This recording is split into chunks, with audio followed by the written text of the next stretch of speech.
श्री शिव महापुराण। पिछले भाग में आप लोगों ने सुना कि किस प्रकार चंचुला को वैराग्य हुआ। चलिए अब आगे की कथा प्रारंभ करते हैं। चंचुला की प्रार्थना से ब्राह्मण का उसे पूरा शिव पुराण सुनाना और समय अनुसार शरीर छोड़कर शिवलोक में जा चंचुला का पार्वती जी की सखी एवं सुखी होना। सूत जी कहते हैं, शौनक, इस प्रकार खेद और वैराग्य से युक्त हुई चंचुला ब्राह्मण देवता के दोनों चरणों में गिर पड़ी। तब उन बुद्धिमान ब्राह्मण ने कृपा पूर्वक उसे उठाया और इस प्रकार कहा। ब्राह्मण बोले, नारी, सौभाग्य की बात है कि भगवान शंकर की कृपा से शिव पुराण की इस वैराग्य युक्त कथा को सुनकर तुम्हें समय पर चेत हो गया है। हे ब्राह्मण पत्नी, तुम डरो मत, भगवान शिव की शरण में जाओ। शिव की कृपा से सारा पाप तत्काल नष्ट हो जाता है।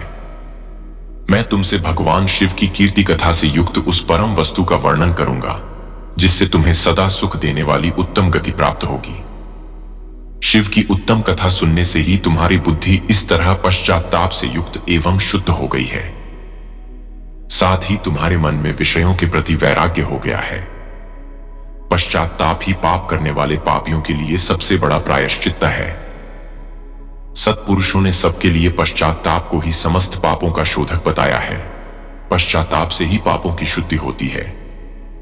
जो पश्चाताप करता है वही वास्तव में पापों का प्रायश्चित है, क्योंकि सत्पुरुषों ने समस्त पापों की शुद्धि के लिए जैसे प्रायश्चित का उपदेश किया है, वह सब पश्चाताप से संपन्न हो जाता है।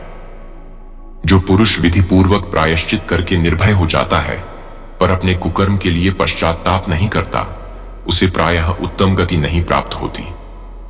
परंतु जिसे अपने कुकृत्य पर हार्दिक पश्चाताप होता है वह अवश्य उत्तम गति का भागी होता है, इसमें संशय नहीं। इस शिव पुराण की कथा सुनने से जैसी चित्त शुद्धि होती है वैसी दूसरे उपायों से नहीं होती।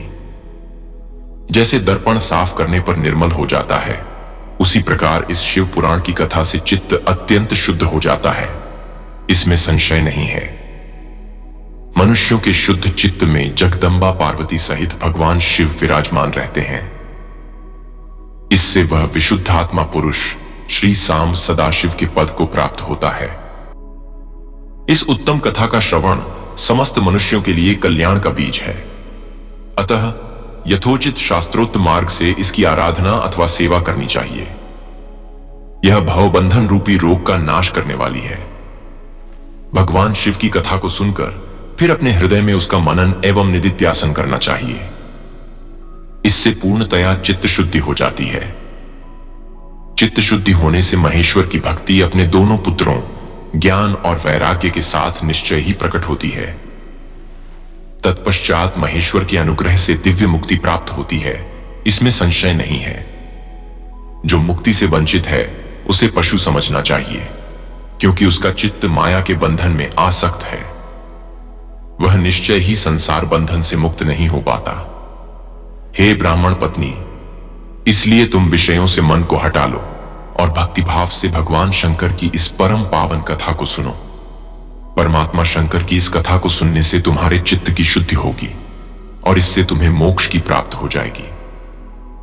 जो निर्मल चित्त से भगवान शिव के चरणार विंदों का चिंतन करता है उसकी एक ही जन्म में मुक्ति हो जाती है। यह मैं तुमसे सत्य कहता हूं।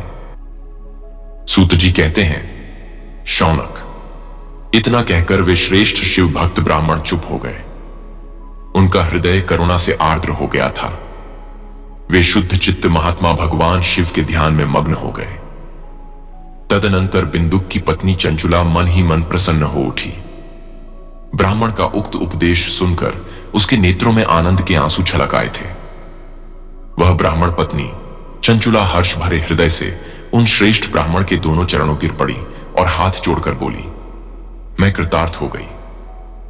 तत्पश्चात उठकर वैराग्य युक्त उत्तम बुद्धि वाली वह स्त्री जो अपने पापों के कारण आतंकित थी, उन महान शिव भक्त ब्राह्मण से हाथ जोड़कर गदगद वाणी में बोली।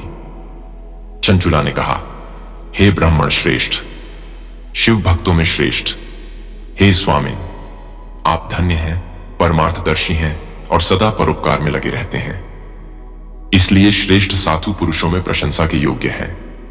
हे साधो, मैं नरक के समुद्र में गिर रही हूं, आप मेरा उद्धार कीजिए, उद्धार कीजिए।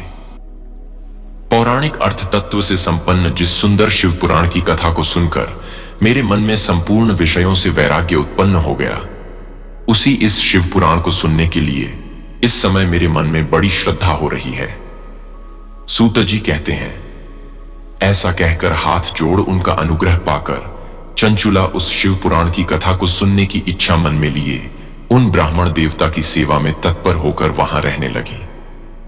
तदनंतर शिव भक्तों में श्रेष्ठ और शुद्ध बुद्धि वाले उन ब्राह्मण देव ने उसी स्थान पर उस स्त्री को शिव पुराण की उत्तम कथा सुनाई।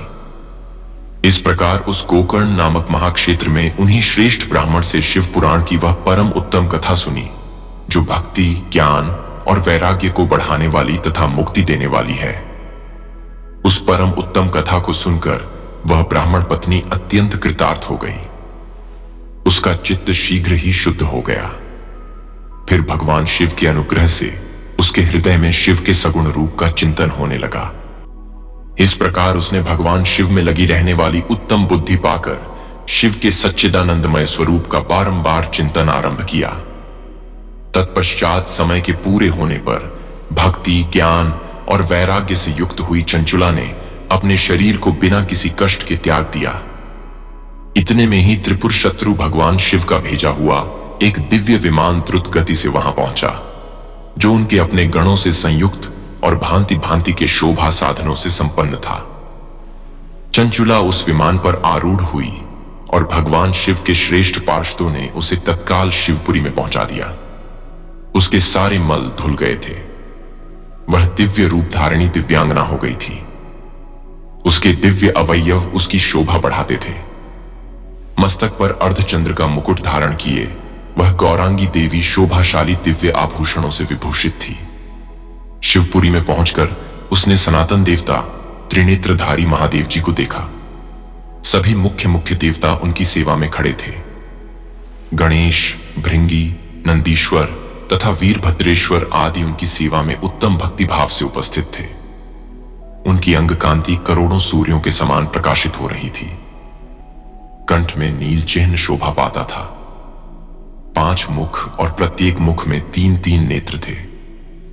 मस्तक पर अर्धचंद्राकार मुकुट शोभा देता था। उन्होंने अपने वामांग भाग में गौरी देवी को बिठा रखा था, जो विद्युत पुंज के समान प्रकाशित थीं। गौरीपति महादेव जी की कांति कपूर के समान गौर थी। उनका सारा शरीर श्वेत भस्म से भासित था। शरीर पर श्वेत वस्त्र शोभा पा रहे थे। इस प्रकार परम उज्ज्वल भगवान शंकर का दर्शन करके वह ब्राह्मण पत्नी चंचुला बहुत प्रसन्न हुई। अत्यंत प्रीतियुक्त होकर उसने बड़ी उतावली के साथ भगवान को बारंबार प्रणाम किया।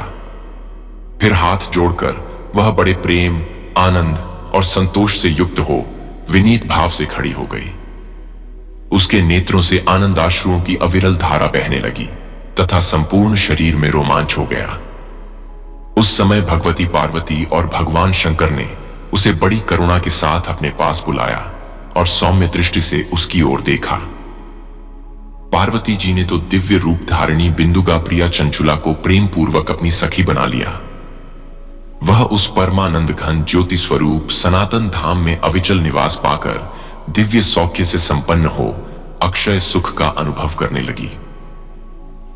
अगले भाग में हम सुनेंगे चंचुला के प्रयत्न से पार्वती जी की आज्ञा पाकर तुम्बुरु का विंध्य पर्वत पर शिव पुराण की कथा सुनाकर बिंदुक का पिशाच योनि से उद्धार करना तथा उन दोनों दंपति का शिव धाम में सुखी होना। हर हर महादेव। ओम शांति विश्वम।